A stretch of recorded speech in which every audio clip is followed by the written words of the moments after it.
إن الحمد لله نحمده ونستعينه ونستغفره ونعوذ بالله من شرور أنفسنا ومن سيئات أعمالنا من يهده الله فلا مضل له ومن يضلل فلا هادي له. أشهد أن لا إله إلا الله وحده لا شريك له وأشهد أن محمدا عبده ورسوله. اللهم صل على سيدنا محمد وعلى آله وصحبه ومن تبعهم بإحسان إلى يوم الدين. أما بعد، قال الله تعالى: أعوذ بالله من الشيطان الرجيم. يا أيها الذين آمنوا اتقوا الله حق تقاته ولا تموتن إلا وأنتم مسلمون. يا أيها الذين آمنوا اتقوا الله وقولوا قولا سديدا يصلح لكم أعمالكم ويغفر لكم ذنوبكم ومن يطع الله ورسوله فقد فاز فوزا عظيما. صدق الله العظيم. Jamaah sholat Jumat yang dirahmati Allah Subhanahu wa Ta'ala. Pada hari yang mulia ini, khotib menyeru kepada jamaah sekalian untuk memuji Allah Subhanahu wa Ta'ala dan bersolawat pada Rasulullah Sallallahu Alaihi Wasallam, serta senantiasa menjaga dan meningkatkan ketakwaan kepada Allah Subhanahu wa Ta'ala.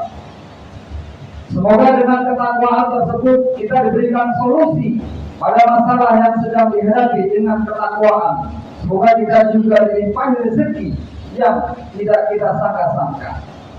Sebagaimana Allah berfirman dalam Al-Quran surat At-Talaq ayat 2 dan 3. Wa man yattaqillaha yaj'al lahu makhraja wa yarzuqhu min haitsu la yahtasib. Yang artinya, siapapun yang bertakwa kepada Allah, niscaya Dia akan mengadakan baginya jalan keluar dan memberinya rezeki dari arah yang tidak disangka-sangka. Surat At-Talaq. Jamaah sholat Jumat yang dirahmati Allah Subhanahu wa Ta'ala. Dalam menjalani kehidupan di dunia ini, kita mendapati berbagai macam ujian dan rintangan. Yang salah satunya adalah diturunkannya rasa sakit oleh Allah Subhanahu wa Ta'ala kepada para hamba-hambanya. Ketika rasa sakit datang, tidak jarang manusia berkeluh kesah, merasa kesakitan dan tidak nyaman dengan kondisi yang dialaminya. Bahkan terkadang rasa sakit yang sebentar terasa lama dengan kepedihan dan keperihan yang sedang dialami. Dengan rasa sakit yang ada, mungkin tidak semuanya dapat menahan rasa sabar ketika menerima cobaan dari ujian seperti ini. Di antaranya mereka ada yang putus asa hingga tidak mau berobat. Di antara mereka ada yang sudah berusaha berobat hingga putus asa, kemana lagi harus mencari kesembuhan. Bahkan mungkin saja ada yang memutuskan menemui ajalnya dengan cara bunuh diri sebab rasa sakit yang dialaminya. Nauzubillah min dzalik. Jamaah sholat Jumat yang dirahmati Allah Subhanahu wa Ta'ala. Ada suatu anjuran dari Rasulullah SAW kepada kita untuk bersabar ketika ditimpa rasa sakit. Kesabaran yang kita hadirkan ketika sakit melanda kita akan berbuah pahala di sisi Allah Subhanahu wa Ta'ala. Hal ini pernah disampaikan dalam sebuah hadis. Anna Aisyah radhiyallahu anha zaujatun Nabi sallallahu alaihi wasallam qala Rasulullah sallallahu alaihi wasallam, "Ma min musibatin tusibu muslima illa kafarallahu biha anhu hatta saubatin yusaquha." Aisyah radhiyallahu anha, istri Nabi sallallahu alaihi wasallam, menyampaikan, tidaklah suatu musibah yang menimpa seorang muslim, bahkan dunia meruginya sekalipun, melainkan Allah akan menghapus dosa-dosanya. Hadis riwayat Al-Bukhari.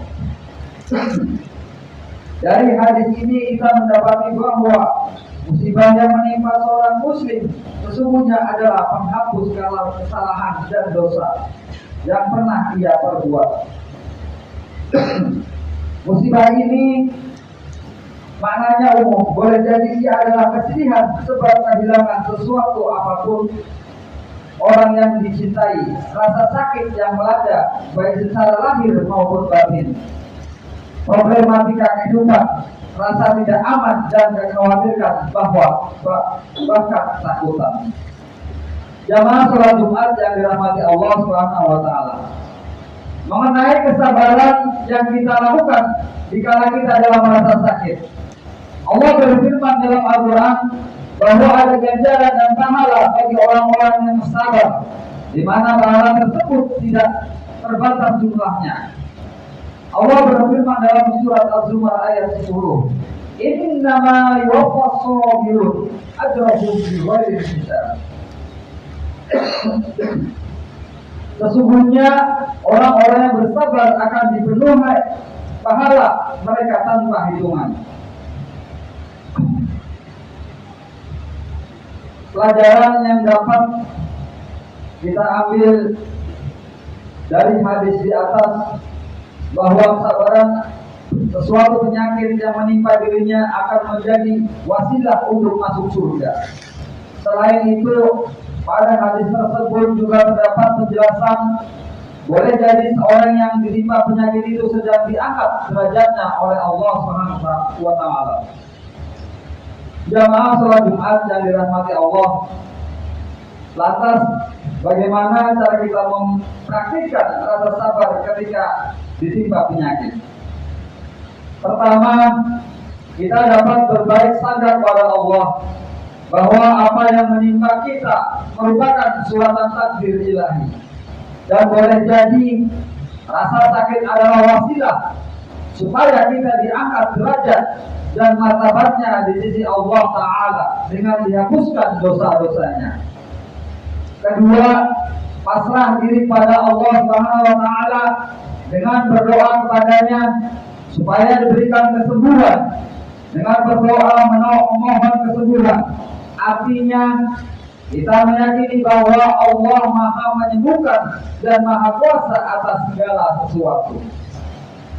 Bahkan cobaan dan ujian seberat apapun tidak ada apa-apanya di hadapan Allah Ta'ala. Ketiga, menumbuhkan rasa tawakal setelah mencoba usaha-usaha manusiawi seperti berobat ke dokter, meminum ramuan dan jamu herbal, berolahraga dan menjalani terapi. Dengan menumbuhkan ketakwaan, artinya kita meyakini bahwa usaha lahiriah tidaklah cukup. Ada Allah yang Maha Kuasa terhadap segala sesuatu dan telah menuliskan takdir bagi setiap hambanya. Jamaah sholat Jumat yang dirahmati Allah Subhanahu wa taala. Demikianlah penjelasan mengenai keutamaan bersabar ketika ditimpa rasa sakit. Bagaimana yang dianjurkan oleh Nabi Muhammad SAW. Semoga kita dapat mengamalkan rasa sabar ini dikala sakit melanda. Kiranya dengan kesabaran tersebut Allah senantiasa mengampuni dosa-dosa kita. Amin amin ya rabbal alamin. Barakallahu li wa lakum fil Qur'anil azim wa nafa'ani wa iyyakum bima fihi min ayati wa dzikril hakim. Aqulu qawli hadza wa astaghfirullah li wa lakum innahu ghafurur rahim.